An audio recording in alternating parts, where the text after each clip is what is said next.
voorspel was 'n massakoor van Kaapstad en die Kaapstadse Filharmoniese Orkees onder leiding van Chad Hendricks met die wonderlike lied Plea for Africa, of Heer, ons dink aan Afrika.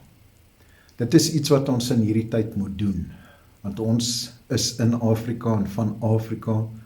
Afrika is ons tuiskontinent, en Afrika het seker sy lelikste kant in die afgelope 2 weke vir ons gewys. Die van mense wat in opstand kom, plunder en steel, vernietig, verbrand. Maar nou weet ons aan die ander kant gelukkig dat dit nie uniek is aan Afrika nie. Ons sê, dit is nie die enigste plek waar hierdie tipe goed gebeur nie, maar hierdie keer het dit by ons gebeur. Mag hierdie erediens vir julle betekenis hê, waar u ook al daarna kyk.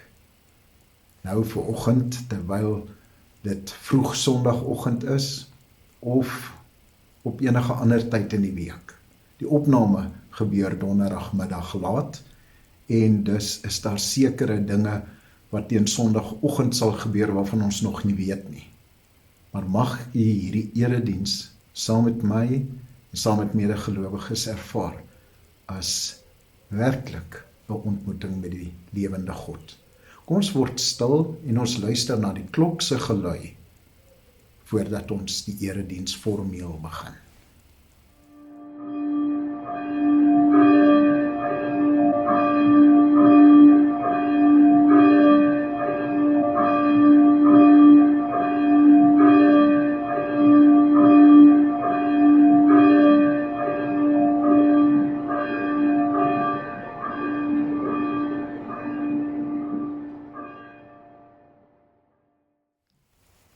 Hierdie erediens vind plaas in die naam van die drie-enige God. Daarom groet ek u in die naam van die Vader en die Seun en die Heilige Gees.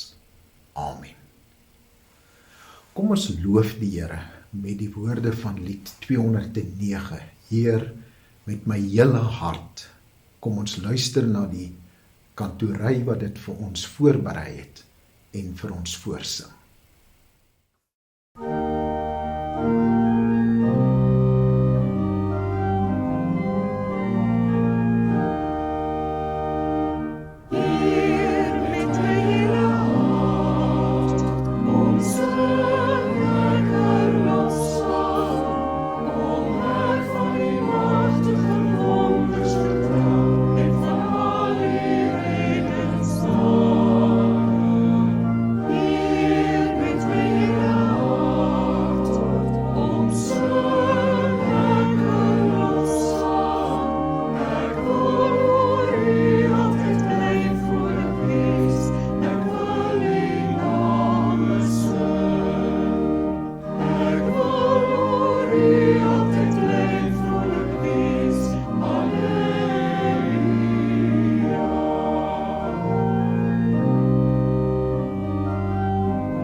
Wanneer Jesus uitgevra word oor die wet en by name die grootste gebod, sê hy vir die wat na hom luister, jy moet die Here jou God lief hê met jou hart en siel en gees en alles wat daar in jou is, en jou naaste moet jy lief hê soos jouself.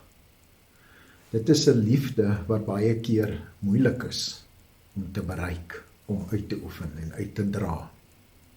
Nie so moeilik in ons lewe om God lief te hê nie, maar om mekaar lief te hê, tot daar op die punt waar ons sy opdrag uitvoer om ons vyande lief te hê. Dit eis nogal iets van ons.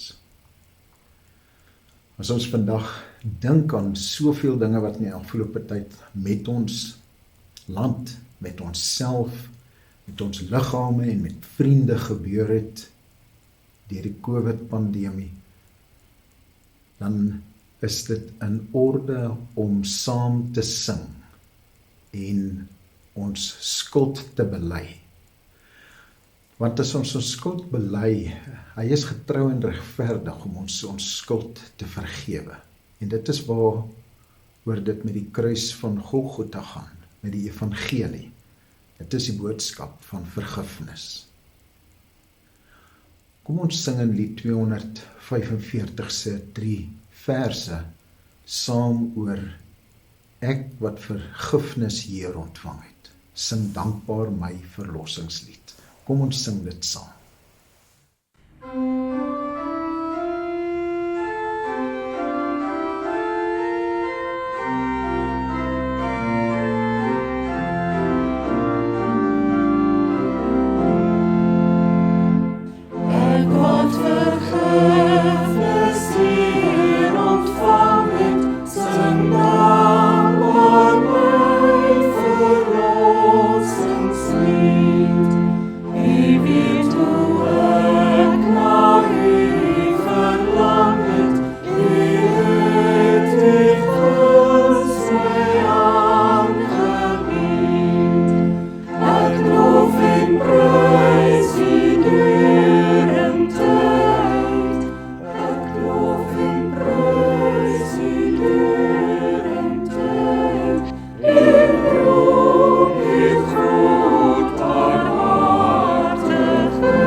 Kom ons bid saam.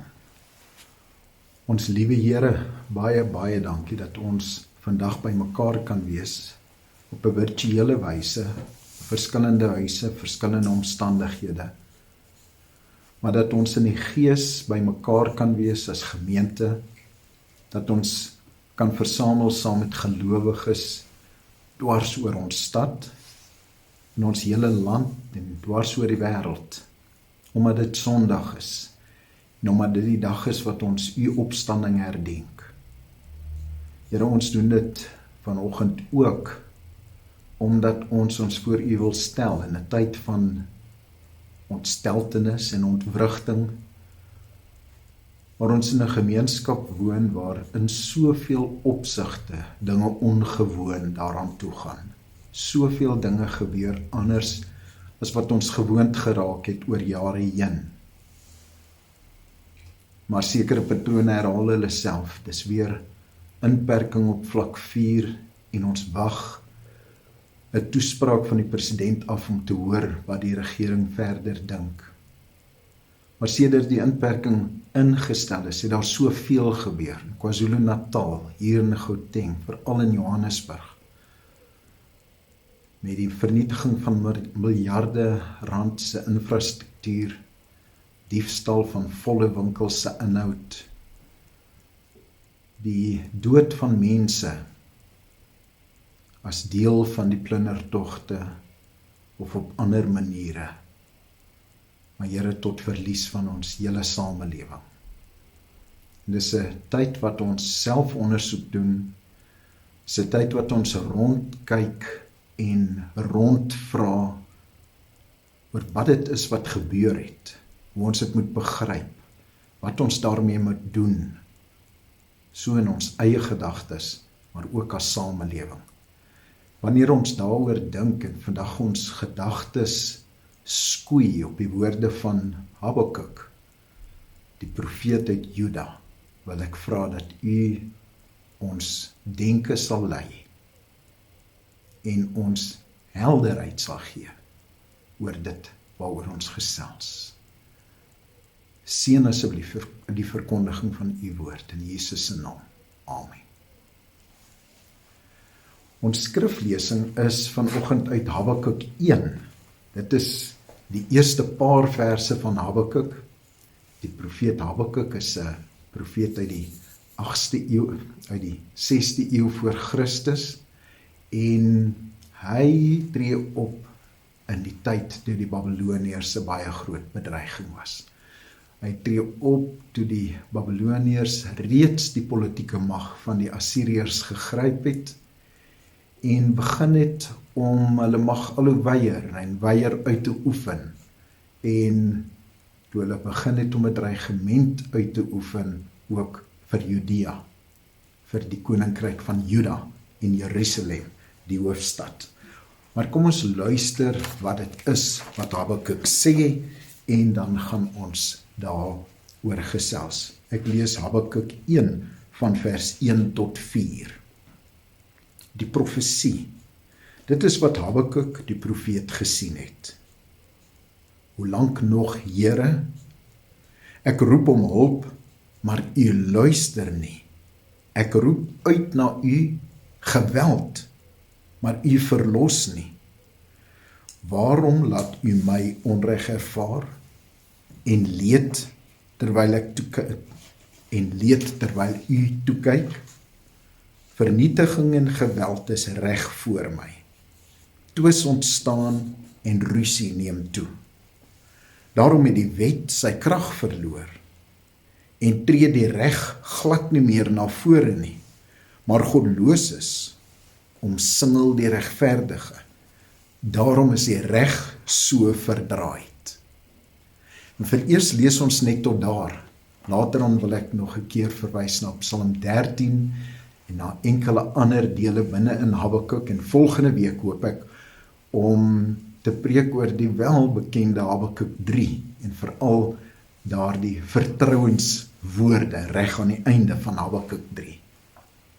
Maar nou wil ek aansluit by Habakuk se gebed, sy klagte teenoor die Here, sy pleidooi aan God om God te wees.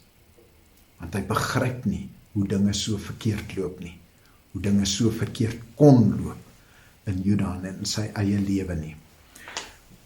Wanneer ons hierdie eerste paar verse van Habakuk lees, stem dit eintlik baie ooreen met 'n tipiese persoonlike klaagpsalm en sluit Habakuk aan by die psalmtaal En daarom wil ek vir u Psalm 13, 'n baie kort psalmpie lees. Hoe lank nog, Here, gaan u my vir altyd vergeet? Hoe lank nog gaan u gesig vir my verberg? Hoe lank nog moet ek kwellinge in my binneste dra, elke dag kommer in my hart? Hoe lank nog gaan my vyand die oorhand oor my hê? Sien dit tog raak, antwoord my Here, my God, verlig tog my oë, anders sink ek in die doodslaap weg, anders sê my vyand, ek het hom oorweldig, anders juig my teenstanders, omdat ek tot 'n val gebring word. Maar ek, op u troue liefde vertrou ek, my hart wil juig oor u verlossing, ek wil vir die Here sing, omdat hy aan my goed gedoen het. Dit is Psalm 13, uit 'n totaal ander konteks, maar ons kan dadelik hoor, dis dieselfde soort woorde, dis dieselfde soort psalmtaal wat Habakuk gebruik, wanneer die boek Habakuk begin en vra, Here, waar is u? Is u daar? Hoe lank nog, Here? Ek roep om hulp, maar u luister nie, ek roep uit na u toe, geweld, maar u verlos nie. Die moedeloosheid wat hier neerslag vind in Habakuk se woorde, is moedeloosheid waarby ons kan aanklank vind. Dit is moedeloosheid en vrae wat vir ons nie totaal vreemd is nie. Dit is woorde waaroor ons kan dink, dit kon in ons tyd geskryf gewees het. Te meer daar waar hy in vers 4 praat oor die reg, en sy reg geskied nie meer nie. Dit word eintlik as dit ware links gelaat. Dinge is net glad nie meer in orde nie. Ons het in 'n situasie beland in ons land waar mense emosies geweldig wipplanke ry. Ons het te doen met gesinne hier in ons gemeente waar 'n hele gesin siek word en almal baie siek word van COVID en almal herstel. Aanvanklik die bekommernis oor die siekte, dan die vraag oor hoe ernstig en watter simptome moet ons verwag. Maar uiteindelik die vreugde, die blydskap daarvan, dat dit verbygegaan het. Maar net so het ons die hartseer van gesinne, wat 'n geliefde moet groet as gevolg van hierdie siekte. En wat met iemand in die hospitaal net kan bid, hoe lank nog, Here? Ek het tot u gebid, maar u het my nie gehoor nie. Wanneer ons sulke vrae vra, staan ons in 'n baie belangrike en sterk geloofstradisie. En dit is die tradisie om na God toe te gaan met ons nood. In verlede week toe die beelde van chaos en plundery ons televisieskerms oorheers het, toe elke nuusbulletin begin het met berigte oor die chaos in KwaZulu-Natal en Gauteng, toe ons oë nie kon glo oor hoe mense met groot skerms televisiestelle uit winkels uit hardloop in die volle aanskouing van televisiekameras nie. Het ons in 'n situasie beland waar baie van ons onsself afgevra het, maar waar op aarde het ons onsself beland? Waarheen het hierdie land van ons gegaan? Een van die interessantste vrae wat 'n keer aan die antropoloog Margaret Mead gevra is wanneer het beskawing begin?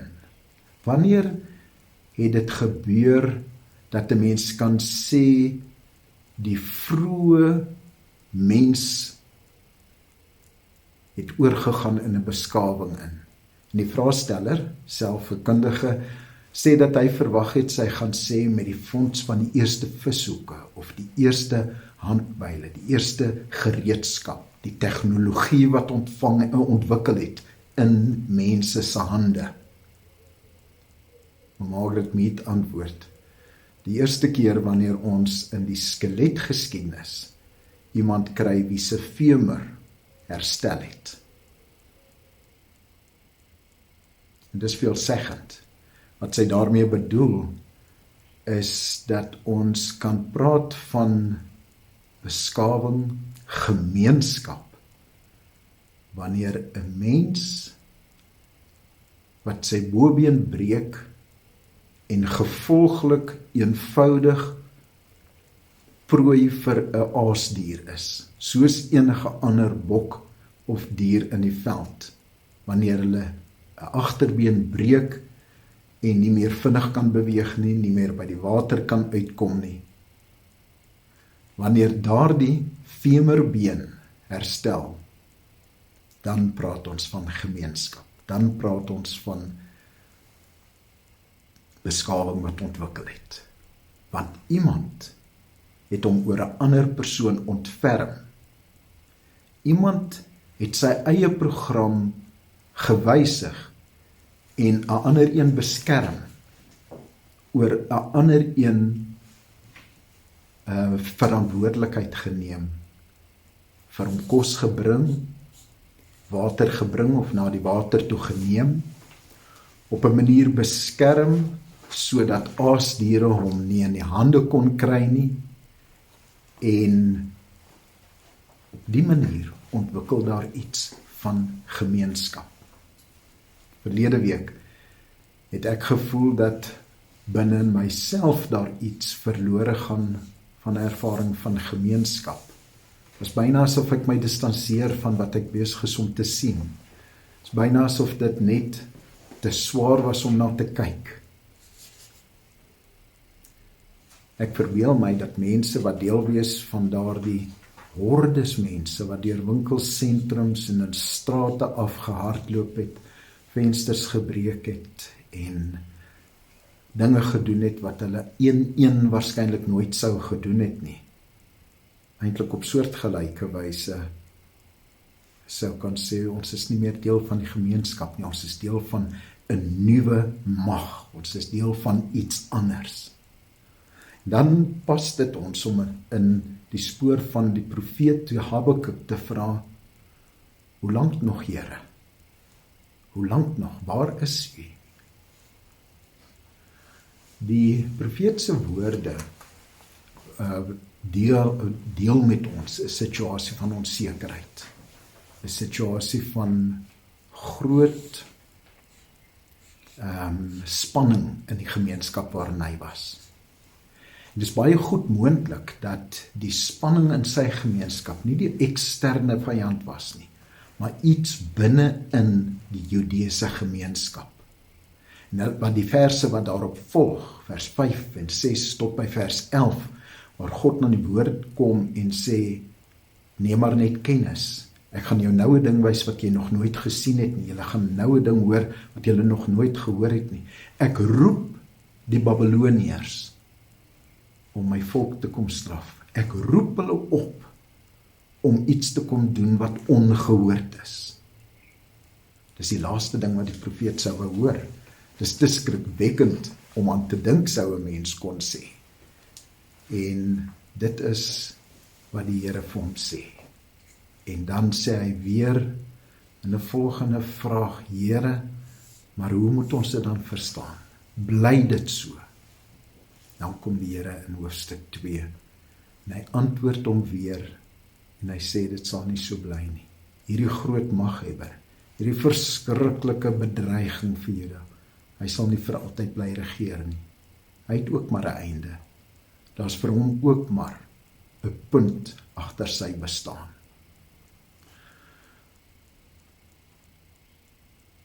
Wanneer die profeet praat oor die onsekerheid in Juda, dan praat hy oor 'n universele ervaring wat mense in krisis beleef.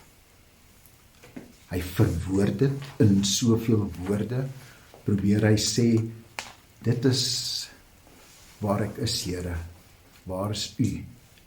En ons mag dit agterna sê. Ons mag ons vertwyfeling uitspreek. Ons mag by die hartseer van die verlies van 'n lewensmaat, 'n pa of ma of 'n ouer, grootouer, weens COVID, by die hoor van vriende of familie se verlies in die plundertogte, mag ons sê, Here, waar is U? Wat ons nie moet doen nie, is om te dink ons praat met niemand nie. Ons mag onsself herinner dat ons praat met die lewende God, die een wat ons geskiedenis, die klein geskiedenis wat jy persoonlik skryf, die gemeenskapsgeskiedenis waarvan ons as gemeente deel is, maar ook die groot gemeenskap geskiedenis van hierdie land waarin ons leef. Dit is alles in die hand van God. Hy vergeet ons nie. Dit voel net soms vir ons asof hy ons vergeet, maar hy is daar. En deur teenspoed heen, deur omstandighede wat 'n mens werklik laat voel, ek het nie meer beheer nie. En deur terugslaan en hartseer verliese, mag ons steeds en moet ons steeds bid, Here, waar is U? Here, hoor U my? Moet tog nie dat my vyande die gevoel kry hulle oorwin my nie. Gee aan reg en geregtigheid weer sy plek. Ons gemeenskap, onsself, elkeen van ons het so behoefte daaraan, dat reg en geregtigheid moet geskied, en dat ons daardie ervaring moet hê. En daarvoor mag ons bid, daarvoor mag ons die Here vra, om te gee wat ons nodig het. Kom ons doen dit saam, terwyl ons na mekaar uitreik, terwyl ons as 'n gemeenskap wat vir mekaar sorg neem, uitreik na mekaar. Ek vra, kom ons bid ons gebede so, dat in vertwyfeling ons die Here vra waar hy is, maar in ons sekerheid van geloof, ons ook vir mekaar intree, sodat geen gebed ooit net om onsself sal wentel nie, maar dat ons mekaar sal insluit, dat ons mekaar sal deel maak van dit wat ons dink en bid. Amen. Kom ons bid saam. Ons Here, baie, baie dankie dat ons deur Habakuk se woorde en sy nadenke by 'n punt kon kom waar ons saam met hom kan sê, Here, waar is U? Hoe moet ons U verstaan? Hoor U ons dan glad nie? As ons uitroep na U geweld, dan verlos U nie. U laat ons onreg ervaar. Ons beleef vernietiging en geweld. En ek wil vra, Here, help ons deur dit alles. Here, maar meer as dit wil ek vandag bid vir soveel gesinne wat getref is deur die COVID-pandemie. Bid ek vir oom Boet Greef en sy gesin wat hierdie week by oop graf gestaan het. Met Sylvia Greef se begrafnis. Soveel ander, waar ons weet van groot spanning rondom baie siek gemeentelede, gesinslede. Here, ek bid vir elke gesin wat geraak word. Here, daar is meer mense, van wie ons party nie weet nie, party vir wie ons nou al dae en weke lank bid, en vra, Here, red hulle, red ons. Here, wil U van ons 'n beskaafde gemeente maak, wat uitreik na mekaar, wat sorg vir die, wat beseer is tot die mate dat hulle die prooi van 'n virus of van iets anderster kan word. Gee ons die genade om so uit te reik, dat ons altyd nog weer vir mekaar sal sorg.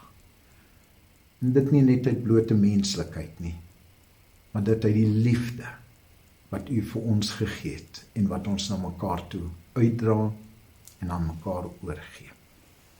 Here, ek bid dat U in hierdie tyd met die regeerders van ons land sal wees, besluite wat hulle moet neem, wat 'n invloed het op elkeen se lewe.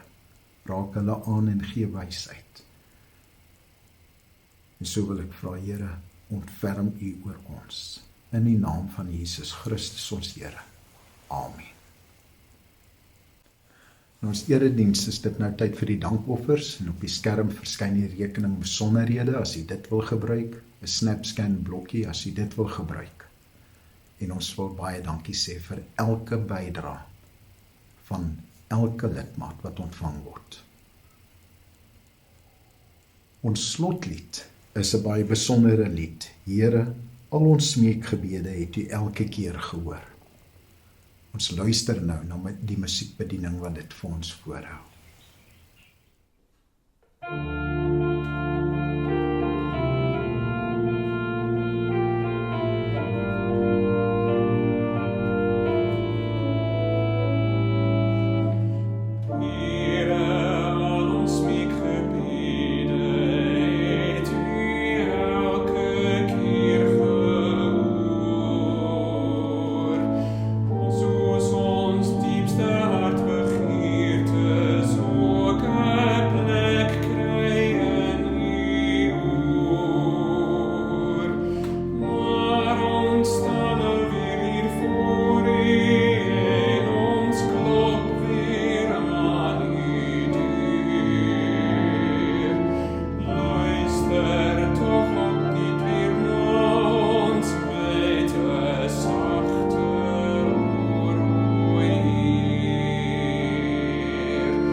Ontvang die seën van die Here en gaan die week in vrede.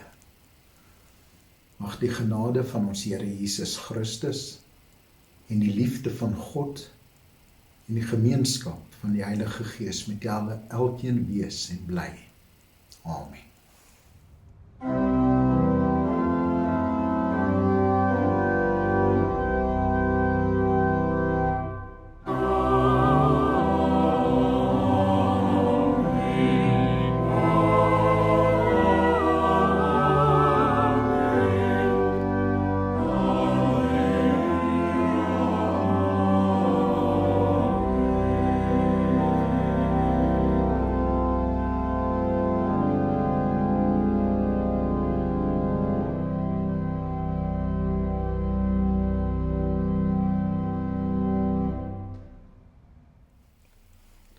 As jy my 'n oomblik gee, dan doen ek 'n paar afkondiginge. Aan die kant van siektes en verliese wil ek 2 gesinne noem van die gesinsdiens, Ronel en Hendrik van Sail, met hulle tweeling Ewald en Hendrey, en Martin en Jolanda Koch en Lianey. Ronel se pa en Martin se pa is albei in die afgelope week oorlede. Ons leef mee, mag julle troos vind. Dan is daar 'n klompie mense na wie ek wil verwys, van wie ek bewus is dat hulle siek is. Die Bekkers, oom Dirk en tannie Mimi beide, oom Louis Jonker, is uit die hospitaal, maar steeds baie siek. Ons bid vir hom en tannie Annetjie. Ek dink aan die Besters, Frik en Susan en hulle dogter en seun, almal in die huis was siek en 'n bietjie beter gewees, maar die siekte trek deur hulle huis en baie sterk. Paul Jessen is ook uit die hospitaal uit in die step-down, en ons bid vir hom en Wina wat self nie gesond is nie.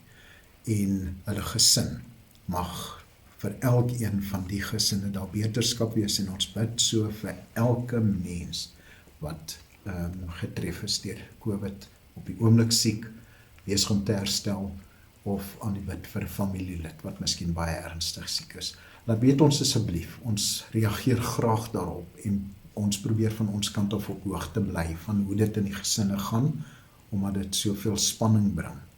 Ek wil ook Helena Pask se naam noem, wie se seun Louis baie ernstig siek is.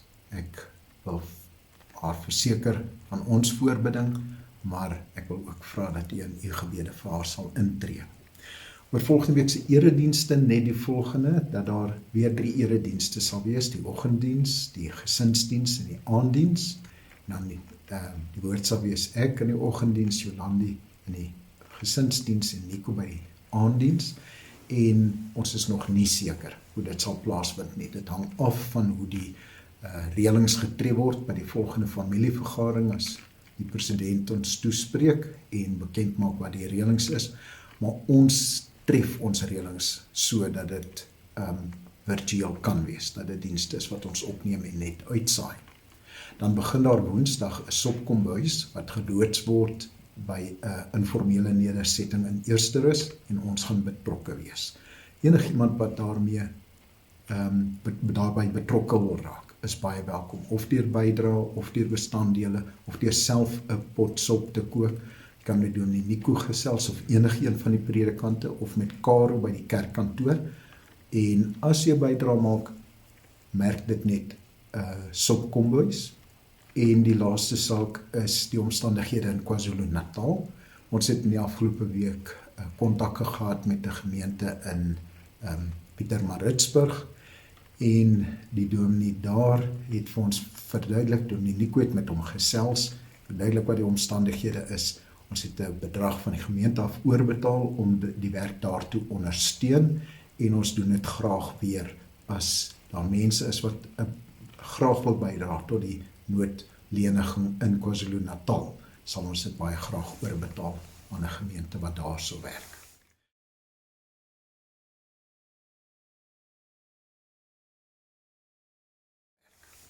Dan wil ek op 'n meer persoonlike noot baie dankie sê vir die baie gebede en belangstelling wat ek ontvang het ten tye van die besering van my hand, die ongeluk daar rondom, en die periode van herstel. Ek is ontsettend dankbaar vir waar ek trek, dat ek al dinge kan beduie en so, en ek kan nog nie skryf nie, en ek kan nog nie tik nie, en dit frustreer my baie, maar die vreugde is meer as die smarte, en ek wil dankie sê aan elkeen wat belangstelling betoon het op verskillende maniere, oproepe, besoeke, net 'n vriendelike WhatsApp of boodskap en besoeke.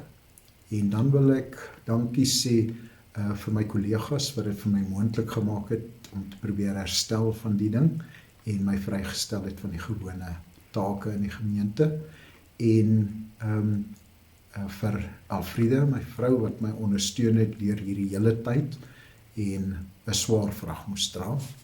Dis selflose diens.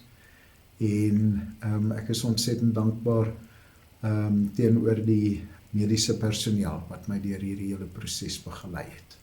Maar ek is baie dankbaar daarvoor om weer aan die woord te kan wees en betrokke te kan wees in die gemeente se werk.